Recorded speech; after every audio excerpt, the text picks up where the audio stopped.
미국에서 일본 스가 총리의 새로운 내각 개각을 보고 낸 자료가 일본에서 논란이 되고 있다는 소식입니다. 그리고 이러한 발언은 처음이 아니고 미국에서 자주 등장하는데 나름의 반전도 있다고 하는데, 아베 총리 뒤를 잇고 야심차게 등장한 스가 총리의 현재 일본 내각 구성 상태가 어떤지 보겠습니다. 또한 내각에 대해서 미국의 평가는 예상과 다른 전혀 뜻밖의 반전도 포함되어 있다고 하는데, 그 반전에는 한국이 질색하는 일도 있다고 하니 여러가지 양상에서 살펴보도록 하겠습니다. 우선 스가 관방의 내각은 알려진 대로 아베 시즌2라고 할 만큼 아베 관련 인사가 대거 포진됐습니다. 호사카 유지 교수님의 말에 따르면 아베가 스가 관방을 밀어주기로 한 상태가 아니었기 때문에 이번 스가 총리의 총리 내정은 다소 뜻밖이었는데 내부적으로 일종의 딜이 있었다고도 파악된다는 것입니다. 스가 관방을 총리에 앉게 해주는 대신에 아베 정책은 물론이고 아베 사람들을 대거 기용하게 한 것입니다. 그런데 총리 내각 구성을 살펴보면 너무 엉성하게 구성됐다는 평가가 나오기 시작하는 상황입니다. 특히 이번에 새롭게 신설된 디지털 장관이 있는데, 이는 이번 코로나 사태에 일본의 아날로그 방식으로 여러가지 비용이 많이 들어가고 속도가 낮아 도마에 오르자 국가의 비율을 대폭 개선할 목적이 들어간 야심차게 설립된 기관입니다. 일본이 IT 사회로 가는 것을 이끄는 신설 기관이죠. 스가 관방 장관은 디지털 개혁을 이번 정권의 핵심 사업으로 설정했기 때문에 주목받았습니다. 스가 총리는 갑작스럽게 총리가 되었으면서도 일본의 약점을 제대로 챙겼다는 호평도 나왔습니다. 그런데 문제는 디지털 개혁 장관은 히라이 다쿠야라는 인물로 여러가지 구설수에 올랐다는 것입니다. 과거 야당 대표인 후쿠시마 미즈오 대표에게 조용해 할망구야라며 망언을 한 이력이 있습니다. 동생 회사를 탐탁지 않게 밀어준 행위도 했습니다. 일본의 야심찬 신설기관 장관이라기엔 부족해 보입니다. 방위상으로 채 몇 달 근무하지도 않은 고노다로의 경우 다시 행정개혁상으로 임명이 되었습니다. 그는 이미 2017년에 행정개혁상으로 임명된 바 있습니다. 사람들은 이것을 보고 결국 일본 정치는 변한 게 하나도 없고 돌아가면서 장관을 하고 총리까지 이미 내부적으로 정해져 있다고 한탄합니다. 아사히는 이를 두고 빙글빙글 돌아가는 회전초밥 내각이고 파벌끼리 끼워 팔기를 하고 있는 모습이라면서 참신하지도 않고 개혁 의지도 없는 일본의 내각이 앞으로 일본의 미래를 더 어둡게 한다고 비판합니다. 심지어 라인을 잘 타고 내각에 진입하기만 하면 종신 동안 장관을 해먹을 수도 있다는 말이 나옵니다. 그런데 여기서 미국 싱크탱크 연구소에서 이례적으로 일본의 장관 임명에 대해 비판을 하고 나왔습니다.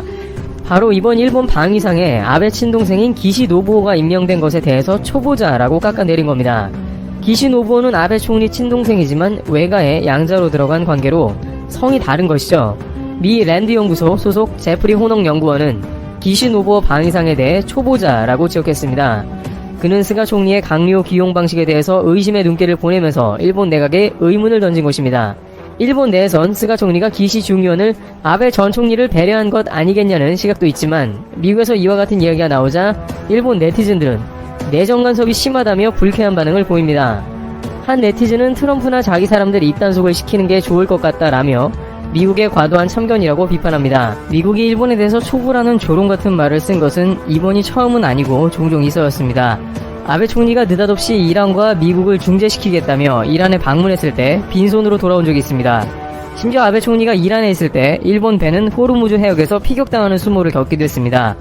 당시 아베 총리가 도대체 이란에 왜 갔는지 모르겠다는 의견이 쏟아지면서 외교 천재는 어디 갔냐는 비판이 나왔죠. 미국의 월스트리트 저널은 일본에서 외교 천재라고 호평받는 아베 총리에게 외교 초짜가 이란에 왜 갔는가 라면서 날선 비판을 했습니다. 그러나 미국에서 스가 총리가 처음 되었는데 이렇게 내각 인사에 대해서 비판한 것은 다소 이례적입니다. 그런데 이에 대해서는 오히려 반전이 있다고 전해집니다. 이런 비판은 미국의 유력 싱크탱크인 헤리티지 재단의 일본의 안전보장에 관한 온라인 회의에서 나온 말입니다. 그들은 단순히 스가 총리의 내각 기용을 비판한 게 아니고 일본의 방위상에 대해서만 비판했다는 것입니다. 그러면서 추가적으로 스가 정권이 적기지 공격 능력 등 미묘한 문제가 있는 안보 분야에서 대담한 조처를 할 것으로 생각하지 않는다고 평가했다는 것입니다. 아베 동생 기시 방위상을 비판한 호농 연구원은 일본의 외교 방위정책 분야 전문가입니다. 그런데 이들이 일본의 적기지 공격 능력을 아베 친동생이 제대로 수행할지 의문이라고 한 것입니다. 즉 일본 보고 오히려 적기지 공격 능력을 강화해야 하고 지금보다 무장을 가속화하라는 주문을 하고 있는 것인데요. 미국 공화당과 트럼프 대통령 당선 등에 영향을 끼쳤던 미국 유력 싱크탱크라는 헤리티지 재단이 어떤 곳인지 알면 좀 더 이해가 수월해집니다. 이곳은 일본의 자금이 상당히 투입되어 일본에 대한 의견을 많이 냅니다. 반면 한국에 대해서는 일본을 통해 본 시야로 한국을 평가하는 색채를 보이기도 했습니다.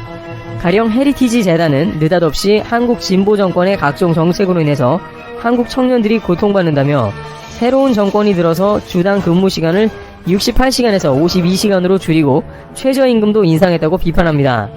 그런데 이를 일본 산케이 등에서 즉시 인용하면서 한국의 미래가 어두워진다며 합을 맞추고 있는 것이죠.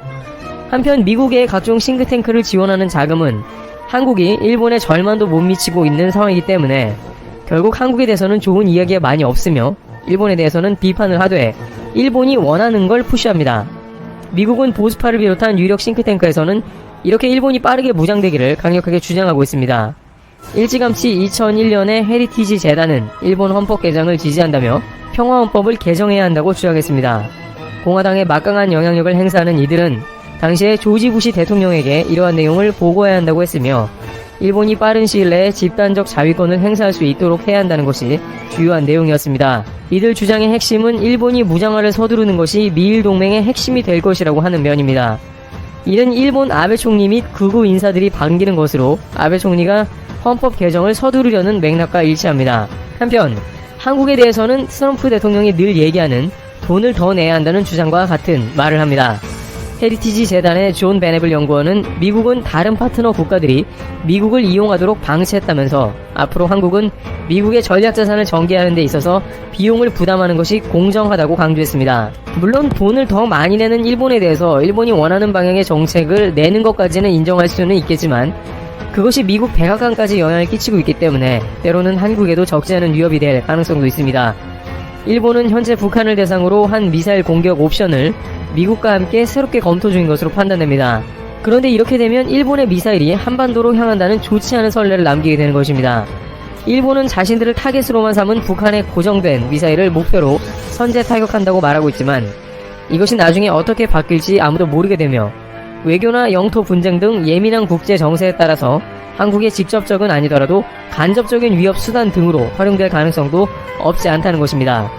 한국에서는 아베 내각이 헌법 개정을 통해서 전쟁 가능한 국가로 변모하는 것을 우려하고 있는데 미국의 유력 싱크탱크에서는 이러한 내각에 아베 친동생과 같은 초부자를 앉힌 것은 실수이며 빠르게 헌법 개정을 도모하면서도 일본의 무장화를 가속화할 수 있도록 주문하고 있는 것입니다.